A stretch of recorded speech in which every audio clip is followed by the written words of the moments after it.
por ajo rini e bukur që ka dalë, e ka bërë Ramën që të futet tek ajo sallë ku ka qenë Ramizalia, tregon që është jashtë realitetit tërësisht, komplet, sepse çdo shqiptar me logjikë di që Rama është kusar vjedhës bashkë me kabinetin e tij.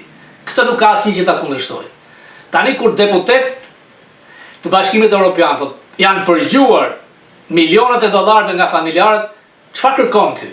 Ky bëhet trim si Kaddafi, Mubaraku, Ceausescu, kërkon që shqiptarët të reagojnë ndaj tij ashtu si ata policët e tij ignorant me dhunë, do ta ketë fundin shumë të keq. Për mua ai po negocion burgun. Nuk shpëton dot. Dhe në qoftë se hetimet e CIA-s, DEA-s, FBI-t, se ai kongresmeni nuk u çmend që kërkon në kongres të jetohet Rama për trafiqe. Ka një indicje. Kjo është më e rënda për një vend të NATO-s. Vetëm fasada. Dhe mbi të gjitha ai ka shkatruar Partinë Socialiste, që fundi fundit është një pasuri për atë vend. Ishte partia e profesorëve, e doktorëve, e ka kthyer në një grup zeqineve me shok.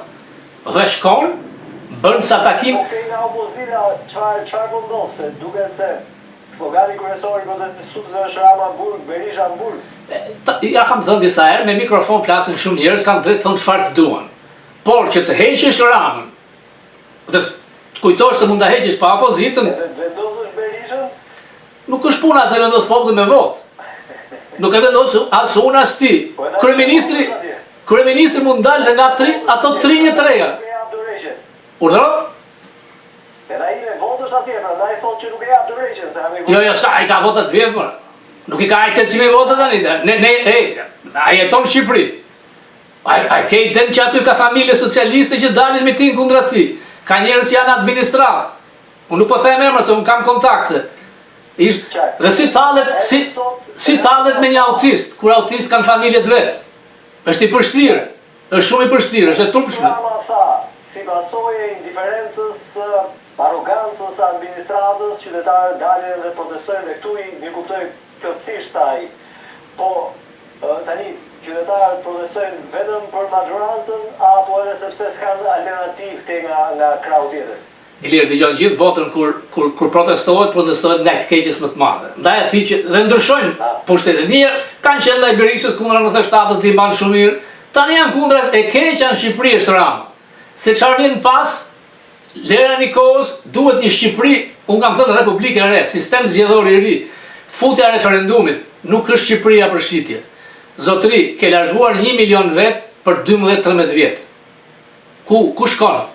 Asnjë armik fqinj nuk na ka bërë këtë. Da janë çuar gjithë ata në diasporë, sepse po e ndjejnë veten të ofenduar, të përbuzur, në përkëmbur, dhe është një brez aty që proteston që ka nivel.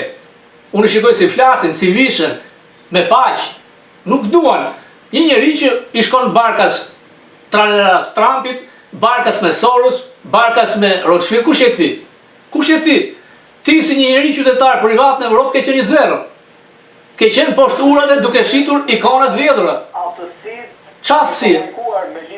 Qaftësi e kam, ishtë një 0 me by. Më thuaj një manager në Shqipëri, një biznesmen që ti japi biznes në ti Tarani.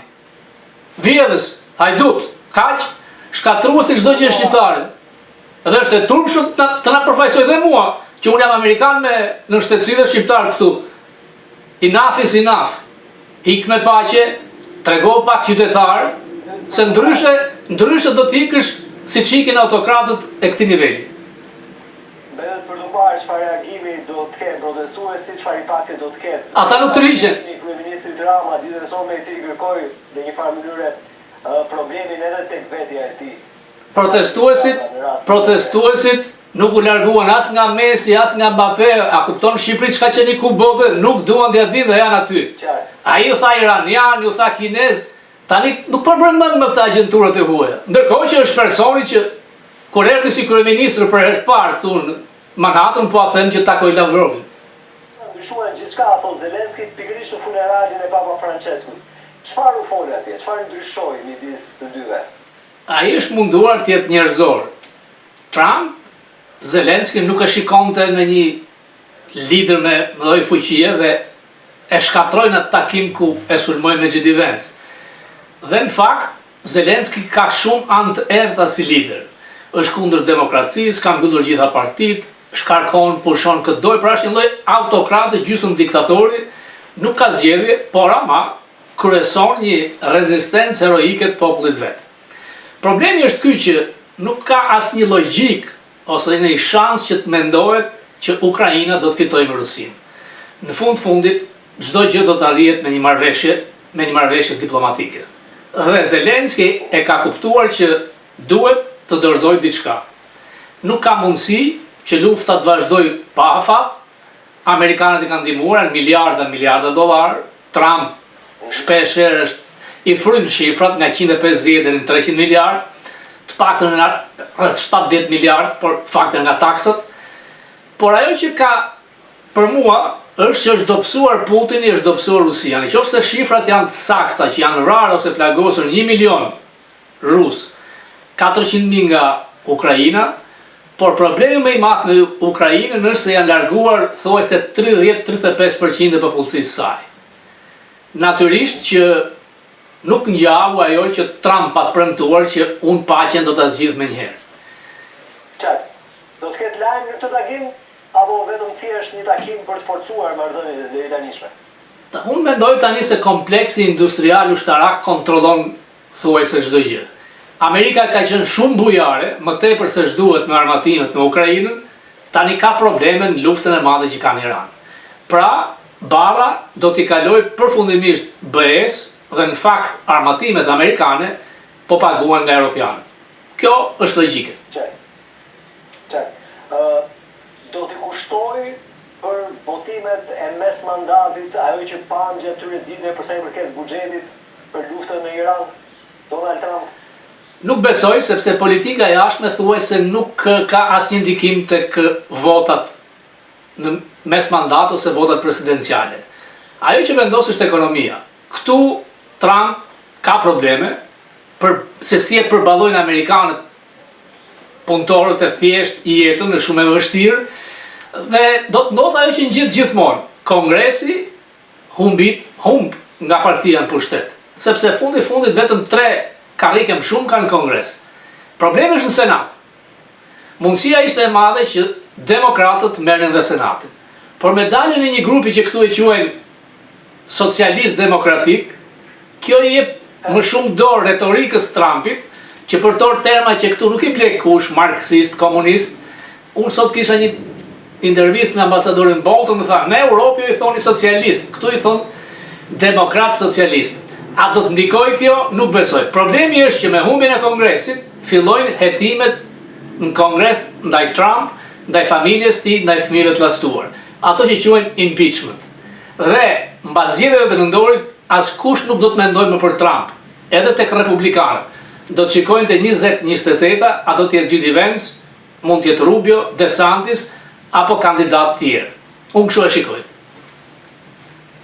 Qartë. Flasim të gjithë për taksat. Çfarë do të ndodhë? Janë të lishme, se janë të lishme. Të gjitha ato përqindje që ka përcaktuar tashmë presidenti i Shtetit të Bashkuara të Amerikës. Këtë radhë ka përdorur një pikë tjetër, jo siç u bazua tek hera e parë, dhe ka vënë tarife ndaj atyre vendeve ku shfrytëzohet puna e minorenëve, pra jo skllavëria e punojësve.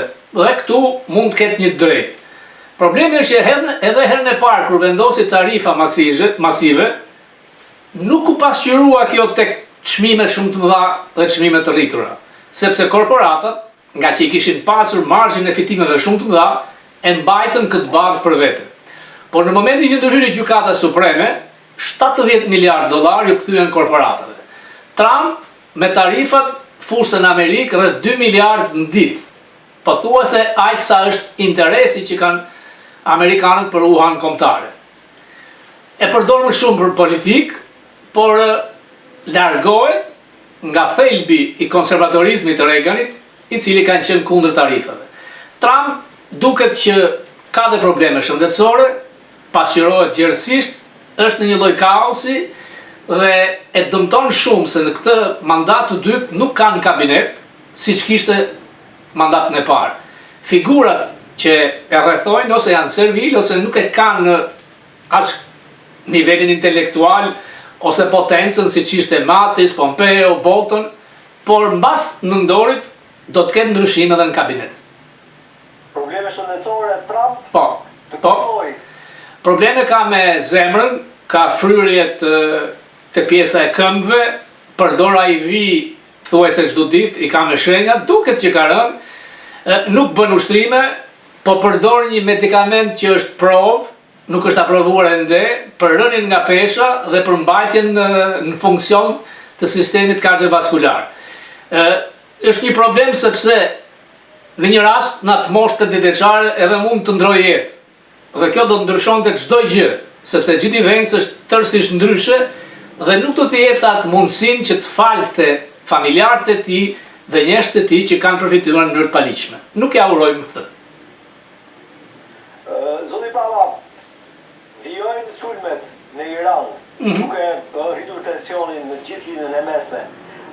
Çfarë duan të arrijnë Shtetet e Bashkuara të Amerikës me këtë revansh të dytë?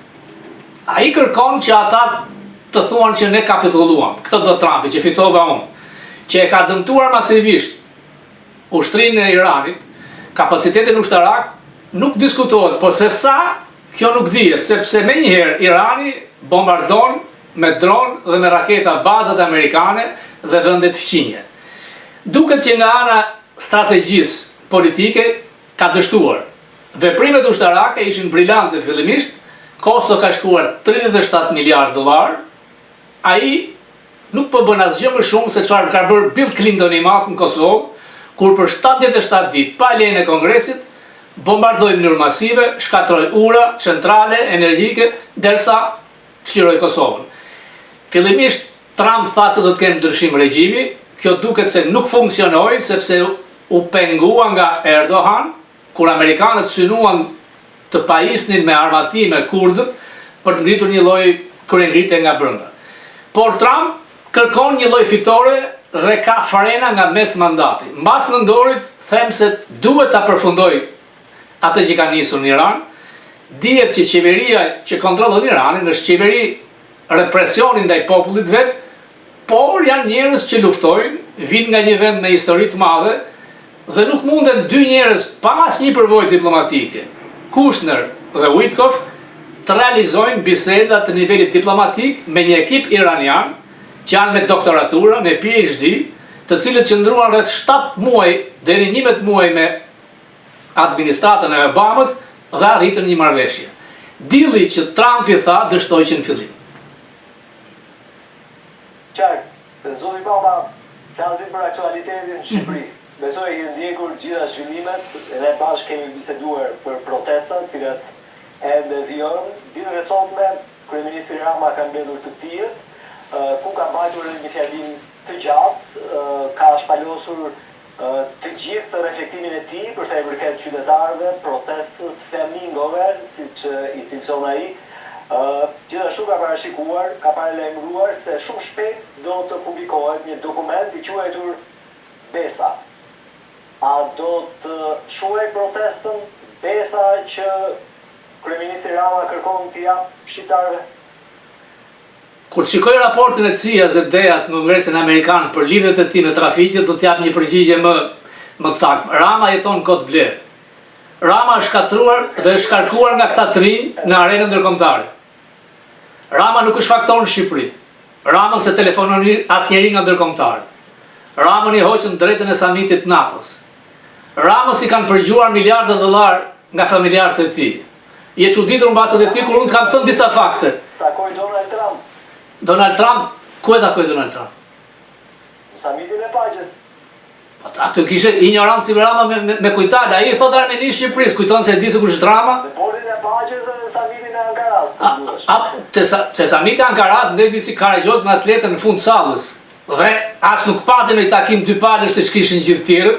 Dhe Trump e pa me një mospërfillje si që takon. Nuk flet tani Trump thot ka ndaluar luftën Azerbajxhan-Armeni. Kujtoni se është i lidhur me këtë zagarën e Soros që e dinë gjithë. Dhe një lajm tjetër, Lachevita është kthyer tek stafi i Trumpit. Ka 2-3 javë që është pranë tij. Çfarë do thotë kjo? Kjo